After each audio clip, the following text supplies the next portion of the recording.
Okay. Hello, everyone. My name is Teddy. I'm the studio coordinator of sculpture here at Anderson Ranch, and it gives me great pleasure to be introducing Sam Pasapane and Brad Miller this evening. Before we begin, excuse me, please take a moment to silence your cell phones. Thank you. And also, Anderson Ranch would like to acknowledge that our campus resides on the traditional ancestral territory of the Ute people, who called the Roaring Fork Valley and beyond home for over 800 years. Tonight's program will consist of 2 faculty lectures, followed by a Q&A afterwards. So hold those questions and we will get to them. First up, I'd like to introduce Samantha Pasapane. Sam is a sculptor who uses foundry methods, metal fabrication, concrete, and mold making in her work. She's also obsessed with nail polish. She was born and raised in Morristown, New Jersey. She received her BFA from the Maryland Institute College of Art and her MFA from the Rhode Island School of Design. Samantha was taught foundry and metal fabrication at RISD, Pratt, SUNY Purchase College, and currently works at Williams College. Sam is also a legend. Please welcome to the stage, Sam Pasapane.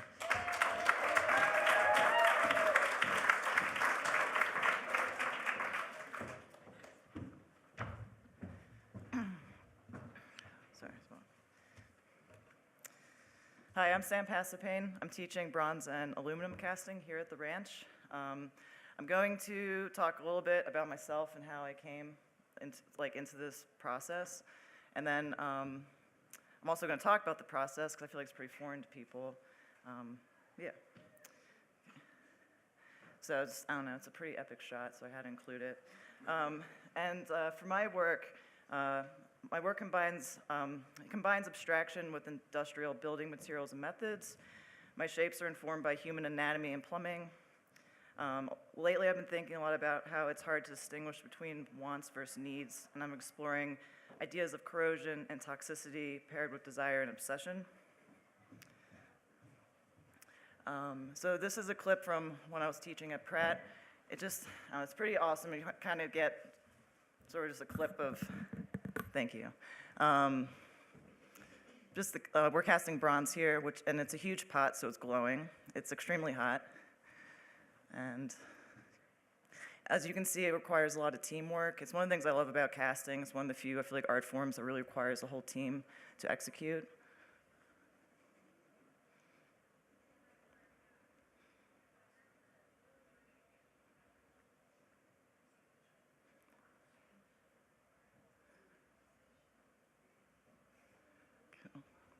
And I'm sort of starting at the beginning. So in college, I was very heavy into foundry. It's mostly what I did. I made the mistake of walking down into the metal shop and dropped my industrial design major and decided to become a sculpture major. And after undergrad, it becomes hard to do foundry without facilities, so I focused more on fabricating. And I made this big thing at Franconia Sculpture Park. That's me, like at 22. Yes, I'm very proud. And from there, this is some work from grad school. Starting to focus smaller because I was told I should think about putting things in galleries and not just making huge sculptures for outside spaces. And so I do a lot of, forging, but I'm not a blacksmith. And I use fabrication a lot. So this is all fabricated. I use a forge and a press, and I squish metal down, and I really try to push the material past its boundaries. And I also try to metal's wonderful because it goes from a solid to liquid, and I feel like this captures that in-between state. And then I also think a lot about I make abstract weird sculpture. And how does that relate to somebody who isn't MFA, BFA trained or schooled? And so one of the people I was thinking a lot about in grad school is my grandfather, who is big Sam Pasapane, which is why I go by Sam. So he never understood my art, but he loved to refer to me as his granddaughter, the welder. and I always loved that. I also loved, like, so he has so many stories, and he never really talked about work, but as soon as I started welding, that's when I found out that, like, he used to work for U.S. Steel. And it was just like this sort of like beautiful, I feel like connection and tether to my grandfather. And I don't know, maybe also explains why I love metal so much. So some more fabricated work.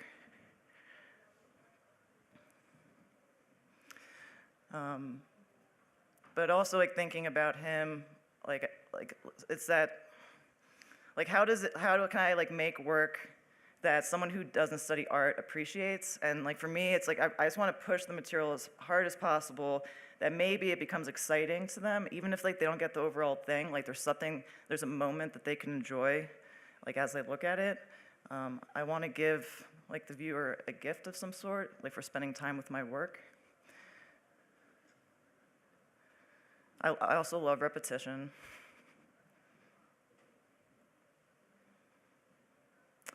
So I go back to this piece. This piece is concrete and fabricated steel. Also concrete and fabricated steel. Some bronze.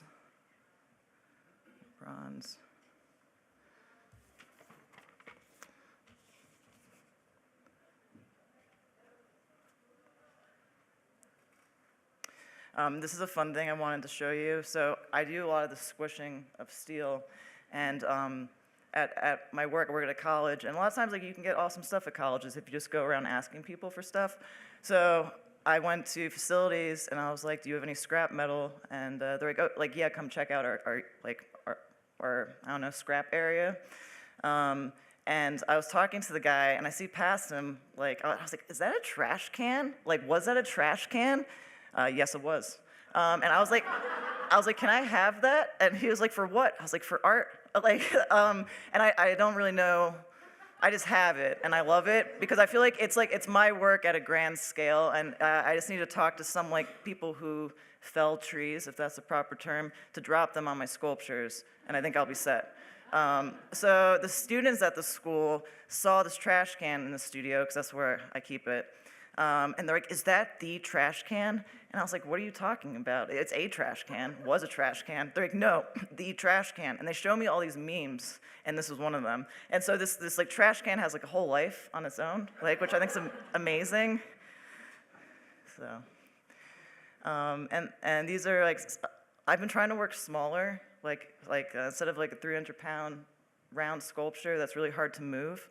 This nice handheld one would be, it's kind of nice.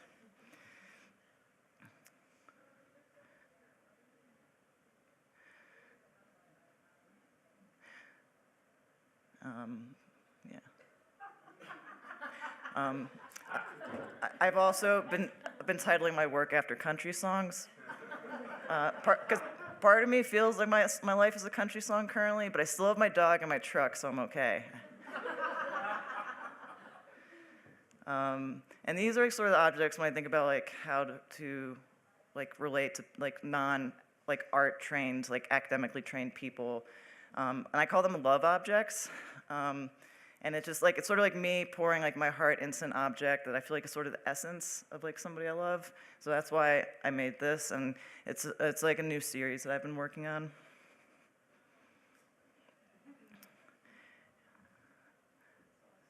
And it's also like, I feel like me showing off a little bit.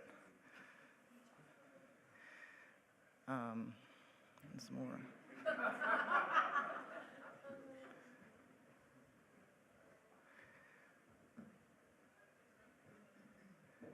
And so now I'm going to talk a little bit just about the process of bronze and aluminum casting. So we're doing the lost wax process here at the ranch. This is something that I made, and fingers crossed tomorrow we'll find out if it comes out or not. There's always a little bit of uncertainty with the process. And so you first have to make your object in wax, which is what it is. So like this will become metal. And then you need to create a system for the metal to get to that object. So that's what this is. It's also all wax. And everything you see in wax will become metal. And then you need a mold for that, and we're using ceramic shell. So that's like that like slime Nickelodeon green stuff. That's what that is.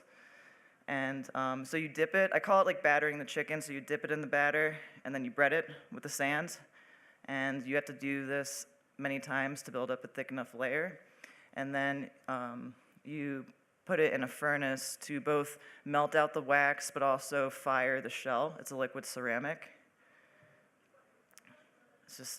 And then your final dip you do without any sand, so that's why Michelle's not wearing a mask. You're supposed to wear a mask when dusting it with sand. But so this is the wax I showed you. Like after the first dip, after a few dips, so you can see it's thickening. A bunch of the sort of lovely chaos that's going on down the sculpture right now. This is the Burnout Kiln. I think some of you might be aware of this. I've heard some complaints about how smelly and terrible it is. Just remember, that's me in the furnace, okay? And then this is a clip from last Friday's pour. So I really for me, it's important that students learn the whole process from start to finish, including the pouring. So if people are comfortable, I like for them to get in on the action. I think it makes it much more rewarding. And we are pouring all day tomorrow if you want to stop by. And then for people in my class, I want you there at 9, ready to go. Yeah. Okay. And that's it.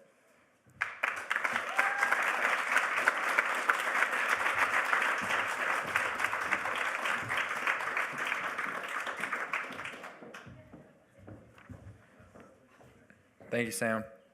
That was incredible. Next up, we have Brad Miller. Brad Miller received his MFA from University of Oregon. He has a 43-year history with Anderson Ranch. I think we can give it up for that.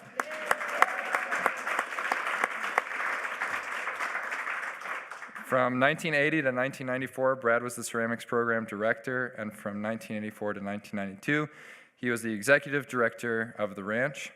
Brad's work, which revolves around reconfiguring nature's patterning and structural systems in new and unusual ways, is in the collections of the Museum of Fine Arts, Houston, Los Angeles County Museum of Art, and the National Museum of American Art, Washington, D.C. Brad lives and works in Venice, California, and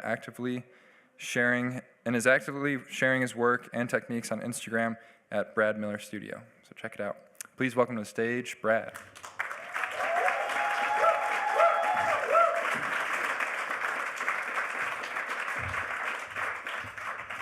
Good evening, and always a pleasure to be here.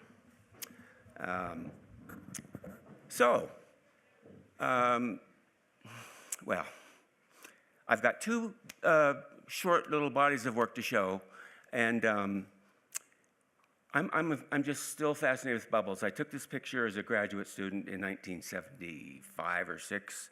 I'm still playing with bubbles as an image, and I had the great fortune of being a visiting artist at the Anderson Ranch between 2003 and 2009, maybe 7 weeks over the winter, working on photograms in the basement of the Fisher Photography Center. And for me, that is the most meaningful work I've ever done. And I really thank the ranch for that opportunity. So I'm going to go into talking about the bubbles in photograms. This is, what's that over there? I wanted that to go away. Okay. This is a black and white photograph of bubbles. Again, took this as a student. Now, if you imagine this little section right in here, what does that light look like when it goes through the bubbles and lands on a piece of film? And I have made photograms of bubbles. This is a photogram of bubbles. So what you're looking at is the shadow of bubbles. There's no camera involved. And they are very, very high resolution images. I place bubbles directly on film. Let me show you what that looks like. This is the tools that I used in the darkroom. These are the 3 primary tools. I used the darkroom tray. All the images you see coming that are black and white were made in that tray. 8x10 film, mostly copy film, which is just a panchromatic film that you cannot work with a darkroom light. You work in total darkness. So I'm making these images in total darkness. And this is a $20 Vivitar strobe I bought at the thrift shop. This is the light source that I photograph, that I make the photograms with. Just a little pinhole of light is the exposure. So, the hardest part of making these photograms was actually editing the image out of an 8x10 negative. Some of the images are almost the entire negative. Some of them are only 3%. This is maybe 20% of the negative. I did all my own drum scanning over those weeks that I was here, and I got very high resolution images. Some of the larger scans were 1,400 megabytes. So you can blow them up to 8 feet, and you still maybe start seeing the grain of the 8x10 film.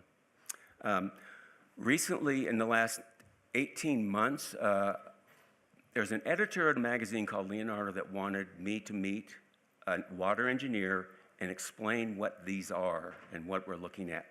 So during COVID, we spent 9 months, every Friday for 1 hour, writing a paper about what we're looking at. And it's a scientific paper for Leonardo. Leonardo is a magazine that's printed by MIT Press. It's been in production for 63 years. And our article is coming out in December. This is a picture I took on the back of my porch. I had a gallon of water, and I had some soap bubbles in the gallon. And I wanted to show you what the bubbles look like when they sit on water. That really alters how the light moves. The bubbles become a lens, so they become quite complicated. And you can imagine the light going through all those planes of bubble, landing on the film. This is a little illustration for this article. I mean, I drew that, can you believe it? Here's the film. So here's this light. The strobe light comes through, hits the bubble, it bounces, it gets diffracted, it goes through this bubble, or this bubble goes over to this bubble. So the shadows are extremely complicated. This is one of my favorite. The bubbles I'm showing you now will be in the paper that we wrote. I think there's 9 images that we describe. This was edited by 4 different editors with comments, and they made us double the length of the paper to get it right. It was quite a challenge. Let me zoom in on this. So this is like, if you know my pots, this looks like my pots in some ways. Those little triangles are like when you grind off the corners of those, which you'll see later. The second body of work is new ceramic, so this is going to relate to the latest work. I'm fascinated by natural ordering systems. Turns out that a lot of the systems like close packing, dendritic systems, spirals, those happen to be fractal kinds of images. So people that are academics have used these bubble images on about a half a dozen textbooks on fractals, bubble images. This is, this reminded me of the Alhambra, you know, the Moorish, the roofs in those, what would you call them? I'd call them temples, or whatever they are. Mosque, yes, beautiful, beautiful. This is how the light traveled through those little lenses in the bottom of the bubble and made this kind of fish scale pattern. And by the way, fish scales kind of look like this, as do snake skins. And in fact, those probably were hexagonal patterns in the evolution. And because they move through water or move over sand, they got expanded out. But they are actually in a hexagonal pattern on fish scales or snakes. That's the kind of stuff I like to look at and read, you know, a little detail of that. Again, I'm really not sure what I'm seeing here. I think I'm seeing the top of the bubble, and then the hexagonal shape is like what that lens does at the bottom. But all those other lines of bubble that you see in the other bubble photographs disappear because of that bottom lens. This is just a little froth. This is a froth about this big.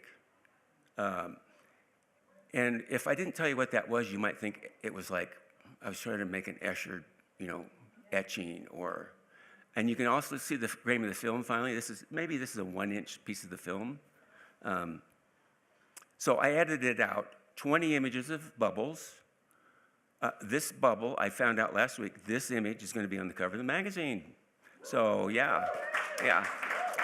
This is a very kind of esoteric magazine where art and science, the nexus of art and science, but it had to be written with scientific precision. So, I mean, what you needed to do to write that paper, fortunately, I did not have to figure it out. The science side of it did.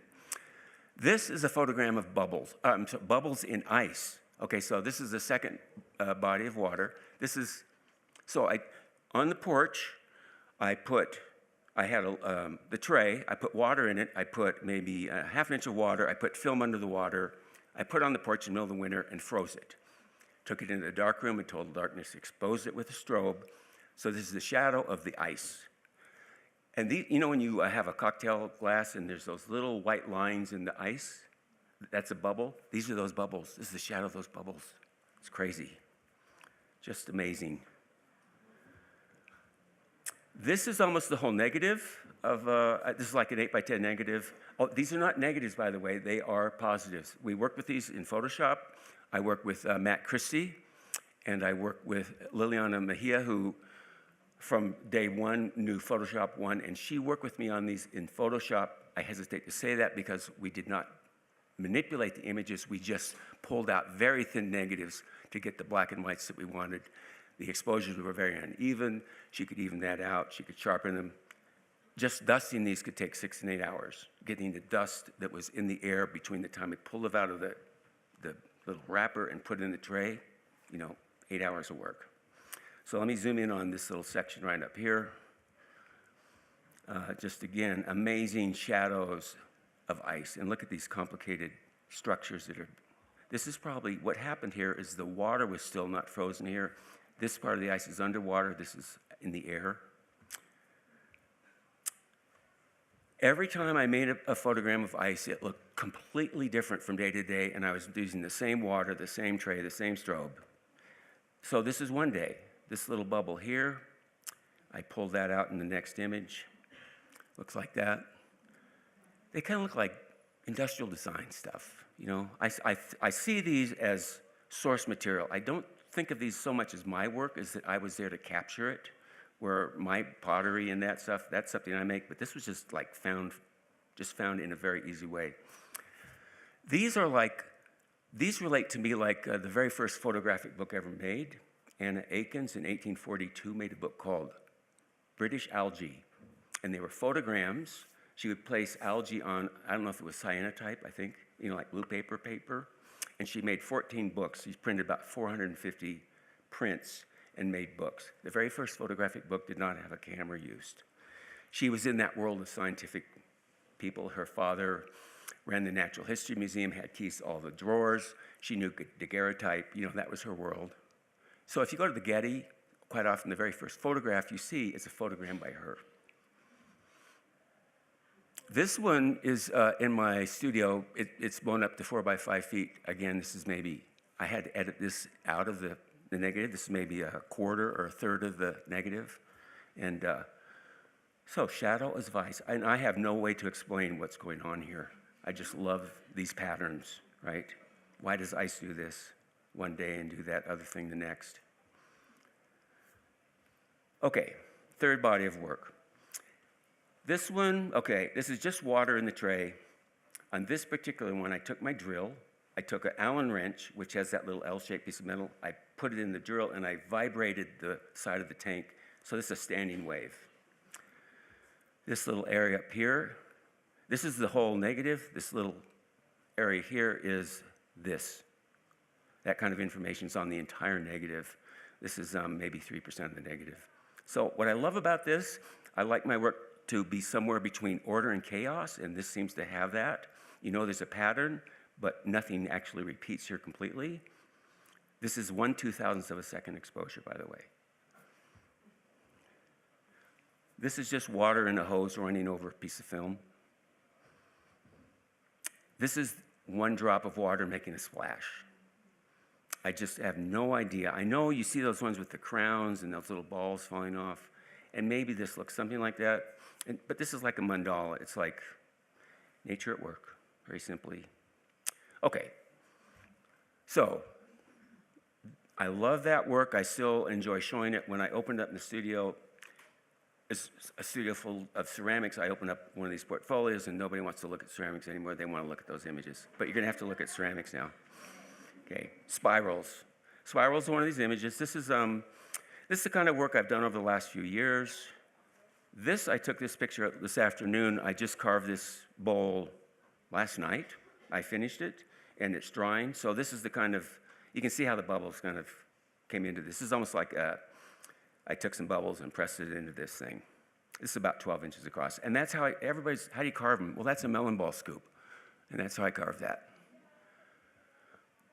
I wanted the class to see this. We pulled out some things to the kiln today, and there were some multiple layer slips. The way this is made, and I have to explain this to those that don't know, but in our class, so we take, like I take that bowl I just showed you, that would be a red clay. This is a white clay. What you see here is the white clay. But what I did for this piece is I carved it, I sprayed it with blue underglaze, then yellow underglaze, then blue underglaze, then yellow underglaze, then blue underglaze, then yellow underglaze, then blue underglaze, and yellow underglaze. There's 8 layers of underglaze. I fired it, came out of the kiln, it was blue. I sprayed it with yellow glaze, came out of the kiln, yellow. And then I take a diamond grinder and I go in and take all the high points off, and you get these layers of concentric rings like we saw today, and they're out there sanding. This is what's possible, and this is, you know, you have to spray something like this over a 2-day period. It's tricky. You have to let it dry at a certain point before you can spray the second layer. But it's work, but it's rewarding. Again, I make these bowls with holes in them, though they're more about hanging on the wall than being used. This is a bowl I made maybe 5 years ago, and this bowl inspired kind of the work that I'm going to show you now. This is only 5 or 6 inches tall. When I make little bowls like this bowl was tumbled in a rock polishing drum. It's rubber lined, and it looks rough, but it's extremely smooth. It tumbled for 3 days continuously in gravel and salt and silicon carbide and water. So to make that larger, this is like kind of a jump for me to make these bigger pots. This pot's maybe this tall. It's like a 5-gallon bucket volume. And it's hard to imagine, but these images of bubbles are in this work. And let me kind of explain how. By the way, I'm trying to get away from, I like things to be a little cruder, so I'm using these kind of crude, rough crackle glazes. This piece, for instance, this is the bottom of that pot. No one's going to see this, but it's important for me to have this. This is like a dendritic branching pattern in a way that kind of climbs up the side of the bowl, of the pot. That little chop there, by the way, those 4 little dots, that's what I call my chop, and it's how 4 cells come together. They don't line up and make a square. They slide against each other and make that shape. That's how we all looked when we were 4 cells. We had things called polar furrows on either side of those 4 cells. They weren't dots. Whoops, that was too fast. This piece I made at the ranch probably in the 80s. And in a sense, what you saw in that last slide, if I had pressed clay into this, in some ways related totally to the foot of that last pot. And this was made by compressing porcelain pieces together and then tumbling them. I took the edges off after they fell apart. This is about this big, 6-7 inches in diameter, highly polished. A piece like this tumbled for 10 days without chipping to get it to be polished and ground down. And in my mind, this is a stretch, but I see that was 24 parts. If these tentacles that are pointing into this lid of this, top of this piece, it's both like how bubbles look. They look absolutely transparent. When they get thin, there's a black hole almost. No light is bent. You just see right through it like it wasn't there. And if I brought these into the middle, which I might do soon, they would start having the shape of that white sphere. So this is the gripping of the new work. Also, these little things here, I started making these. I kind of feel like these are growing things that are organic and are going up to the top. These actually are related to, this is this image from a very close-up image of the top of a bubble. And what happens is these little things, when you see these things, 90% of people say those look like sperm, and they do, and they move. These are thin spots. The 2 surfaces of the bubble come together, they're thin, and the water drains out of them and makes the tail, and they move to the top. And then the top becomes invisible because it's so thin. But see, I made this pot, and I knew that was an image. I knew, but I didn't know what it was. That happens so often the way I work. I make things, and then I figure it out later. Black pot. So I'm just working in black and white. these are about the structure, the form, not the surface so much. That's why I went black and white. And then I did a reverse on that. You'll see that real soon. Bubbles, close packing. My MFA project was called Close Packing and Cracking. Nancy Levendahl would relate to that with all the cracking things she's doing in her work right now. This is one of my favorites. It's a large pot. It probably weighs 40, 50 pounds. And this was just natural light coming into the studio. It was just sitting there, and I just shot it with my phone. Love the way the light balances off that. Whole bowls. Okay, so making these. This is the latest work in the last 6 weeks. This is the same kind of a bowl. This is what I did today in class. Remember, I painted that landscape with a green goop, and basically it's palladium in a oil, and you paint this on. It's called a luster, and you actually fire it on, and it leaves a coat of palladium. It's like a mirror. Depending on the glaze, it's either shiny or matte, just like the glaze.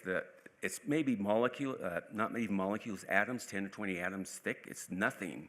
It's just, but it mirrors the surface, what's there. And when you look at these, your eyes are confused, which I like. This is also a thing that I've been working on. This is just pure porcelain, high-fired, cone 12. I'm scooping and I'm trying to burnish those surfaces because I know I'm not going to put anything on them. And I actually ground and polish the inside of that shiny inside. And it's just plain porcelain, pure porcelain. This is 7 pounds of clay to make a bowl this big, very thick. They all keep blowing up. So I put gold luster on one. That was my first play with gold. This was an old piece I had in the studio for 20 years. It was earthenware, and I said, I'm going to put gold on that. This one is a new piece. Now, this is a matte glaze. So you can see it's not very shiny, but it has this wonderful texture. This is maybe 12 inches in diameter. This is, again, it's a gold luster. It comes in, it's a very toxic material you paint on. You have to wear a mask. You have to get out of the room when you fire it. But what's left is pure gold. This is a little video. This came out of the kiln about 3 weeks ago. And, well, you see what happens with the light. Just crazy. What's very interesting here, it turns silver. I think the camera needs white to know what they're looking at. It's going to turn gold again. Watch this. And I think there's one more image.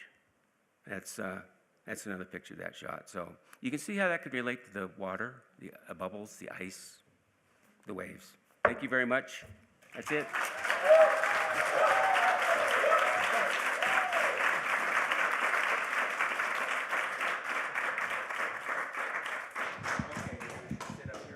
Yes. Can everybody hear me? Yes.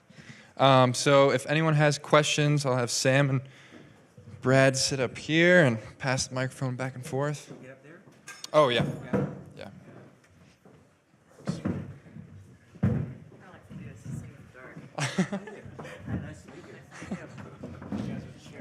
So feel free to raise your hand if you have a question. I'll bring the microphone over. Oh, sorry.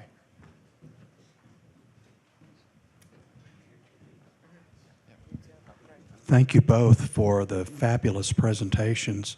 Brad, my question is for you.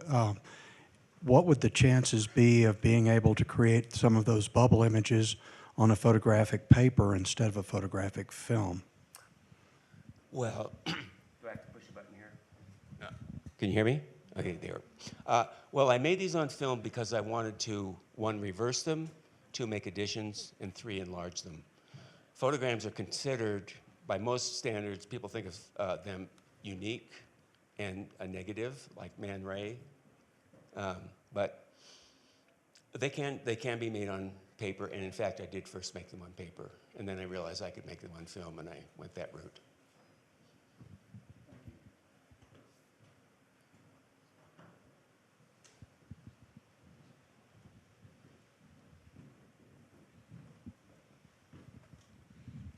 Hey, Sam.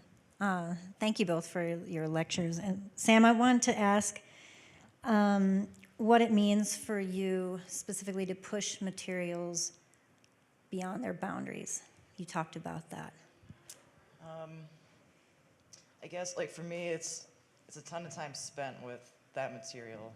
and I guess it's like I'm trying to, I guess, make the viewer think like, is that rubber? Like, is that ceramic? Like what is that? And then like to realize it's steel is I don't know. I think like a beautiful moment. So it's a little bit of trickery, I guess, is like what I'm playing with, but I think it's also just a ton of time spent like working with that material, like playing with it and seeing like what it can do and like what I'm surprised by when it does those things. I think also, like for me, like it helped when I spent time with a knife maker, which is how I realized you could squish steel. So I think it's also spending time with people who are excellent at their craft. So. Thank you.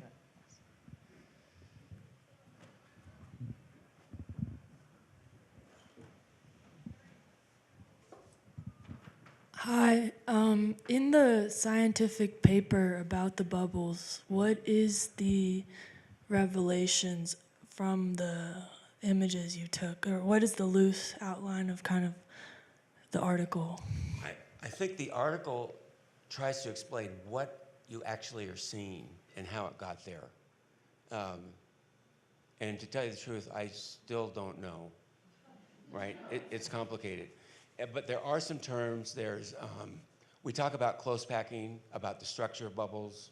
For instance, bubbles, there are only three rules that dictate what bubbles look like. All surfaces of bubbles, when they're still, are sections of a sphere. All joints, when three of those spheres come together, meet at 120 degrees. And all corners where four pieces come together are at 109 degrees. And that, in some ways, makes them the fractal, because there's these rules, and at any dimension that those bubbles are made, those rules will hold. So you can go in, and these little bubbles look the same as the big. So that's we talked about close packing. There's a book that is very important to me that I learned about in college called On Growth and Form by Darcy Wentworth Thompson.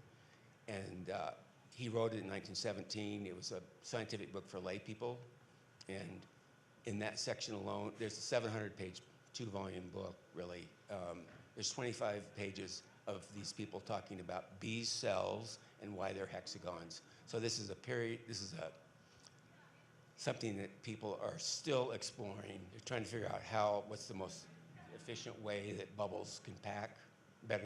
Like, are they dodecahedrons? Are they tetradecahedrons? And they're coming up with ways that are actually more efficient that aren't actually stackable. So that's the kind of stuff we're talking about. Thank you.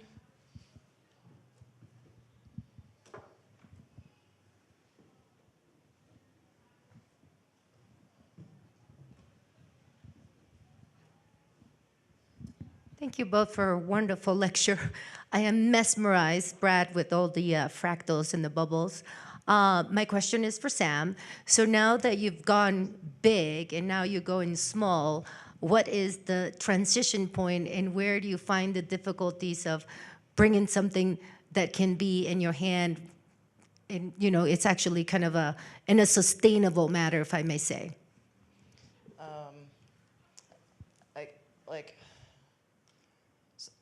Sorry, I'm trying to think how to word that.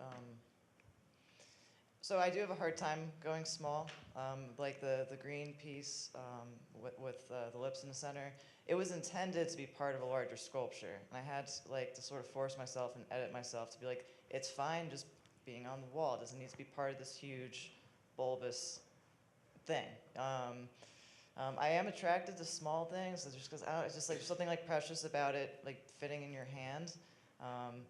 And so I feel like it's easier for me to do like small or big, but like the more in between is a little bit difficult. So I guess I'm just trying to simplify right now, if that makes sense. Yes, totally. And now I have a question for Brad. And going back to your porcelain piece that you fired cone 12, and you said you polished it. How did you polish it, and at what stage did you polish it, and how hard was it? Okay, so it came out of a cone 12 fire, oxidation, I believe, although it seems to be okay in reduction. Okay. So I polished it with the same tools, the ones we're using up. In fact, the same grinder we're using today is the one I polished it with.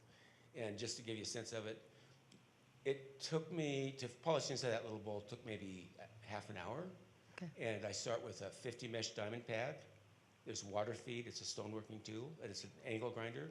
So I go 50 mesh, 100, 200, 400, 800, 1500, and then 3000. 50 mesh is the great amount of work, and then those other ones go pretty quickly. Wonderful. Thank you both. Yeah. Could go either way.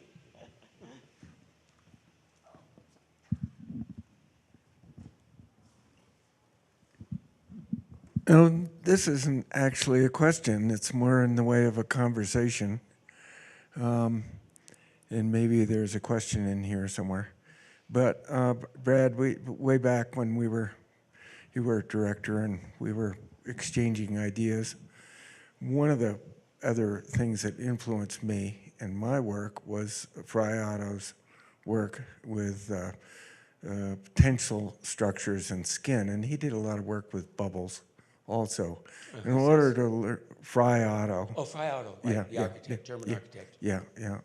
Engineer, architect, both. And the thing that happened there, and I just bring it out, what's so amazing, there's a consistency with Sam and you too, that you're experimenting with craft and then creating high art. And Fry Otto experimented with bubbles in order to experiment, to learn about structural capacity. And where I'm going with this is that this can be scaled up Right. really big. And the reason I'm bringing it up is, of course, our music tent here in Aspen, which is a project I did, is based on those principles, the bubble principles that he explored. And what he learned from those bubbles was that the skin of it is it has equal tension on it. Mm-hmm. And so that if you violate that anywhere, the bubble explodes. And so the idea is that when you're designing a big structure with tent, if you shape it and use the bubbles as the sort of inspiration or the shape of it, he did the math on this, and then you can then create a structure that's very strong and very big and very thin. And he did it first, I think, in the natatorium in Munich for the Olympics. He used plexiglass in big sheets and so on. But it's just that this, and as I say, it's a conversation more than anything, but that technique of exploring, looking at physical things, whether it's a tree smashing some iron or bubbles, and the thoroughness that you've explored bubbles, that we learn these amazing things about the world that we live in. And so thank you for your extraordinary presentation. Yeah.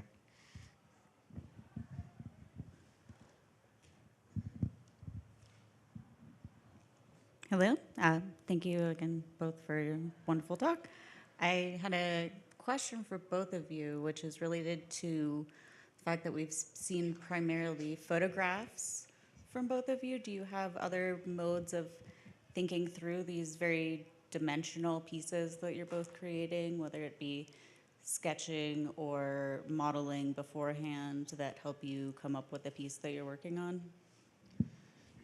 I do some sketching sometimes.